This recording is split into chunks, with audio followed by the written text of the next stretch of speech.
ষষ্ঠী সকলকে। তো আমি এখন রেডি হয়ে গেছি আর যাব হচ্ছে আজকে নর্থের ঠাকুরগুলো দেখতে, আবারও অন্য সাইডগুলো দেখতে যাব। তো আজকে যাব হচ্ছে আমি আর মা। তো 3:40 ট্রেনটা ধরবো। তো চলো জলদি গিয়ে তারপর স্টেশনে দেখাচ্ছি। চলো চলো চলো। Wow, so much pretty. মাকে কি সুন্দর লাগছে দেখো আজকে। স্টেশনে গিয়ে শুনি কোনো কারণবশত আগের ট্রেনটা ক্যান্সেল ছিল, সেই কারণে এই ট্রেনটা জাস্ট মারাত্মক ভিড় হয়েছে। কোনো রকমভাবে জাস্ট উঠেছি। দুটো ট্রেনের প্যাসেঞ্জার একটা ট্রেনে, ভাবো।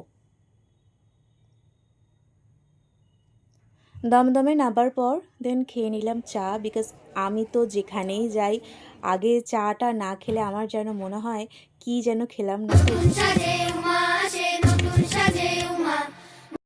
করেছে তরুণ সঙ্গে ঠাকুরটা, জাস্ট প্যান্ডেলটা তো জাস্ট দুর্দান্ত, পুরো দেখেই জাস্ট বেরোলাম। দেন এবার যাবো হচ্ছে দমদম পার্ক, আর দমদম পার্ক, ভারত চক্র, দেন এগুলো দেখবো।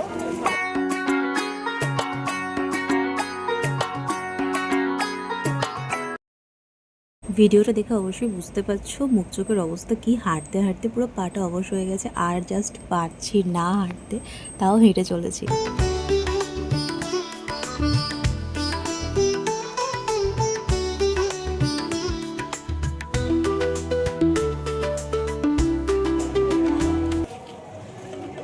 দমদমের প্রত্যেকটা ঠাকুর তো এবারে ভীষণ সুন্দর করেছে, আর প্যান্ডেলগুলো তো জাস্ট অসাধারণ হয়েছে। প্যান্ডেলের বড় বড় ভিডিও দিইনি আমি, বিকজ এক নাগারে ভিডিওটা দেখলে তোমাদের অধৈর্য লাগবে, বোর হয়ে যাবে তোমরা।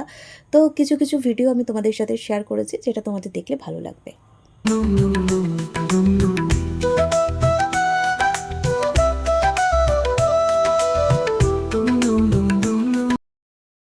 না মানে তেমন কিছু নয়, শুধু দোলনাগুলো দেখছিলাম, বিকজ এই দোলনাগুলোতে যারা চড়ে তাদের সত্যিই সাহস আছে বলতে হবে। আমার অত সাহস একদমই নেই, কোনোদিন হবে বলে মনেও হয় না। বাড়ি ফেরার সময় স্টেশনে গিয়ে দেখি ট্রেনটাও চলে গেছে। তারপর এলাম বাস স্ট্যান্ডে, এমন একটা বাসে উঠলাম। দেন সেটা ছিল ডানকুনিরই বাস অবশ্যই, বাট মাঝ রাস্তায় এসে বালি হল্টের পর বলছে যে ওইটা আর ডানকুনি আসবে না। তো আবার সেই বাসের জন্য ওয়েট করছিলাম। দেন তারপরে আবার একটা ডানকুনির বাস পেলাম অবশেষে। দেন সেটাতে করে এলাম ডানকুনি। আর যেহেতু হচ্ছে ষষ্ঠী থেকে আমাদের এখানে টোটালি পুরো নো এন্ট্রি করে দেয়, দেন সেক্ষেত্রে তো একদম পুরোটাই হাউজিং থেকে একদম বাড়ি অবধি পুরো হেঁটে আসতে হয়। তো তো ষষ্ঠীর দিনটা আমার এইভাবেই কাটলো। তোমাদের কেমন লাগলো অবশ্যই জানিও।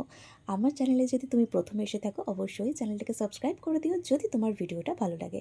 দেখা হচ্ছে পরবর্তী ভিডিওতে। সকলে সুস্থ থেকো, ভালো থেকো, আর খুব ভালো করে পুজো কাটিও।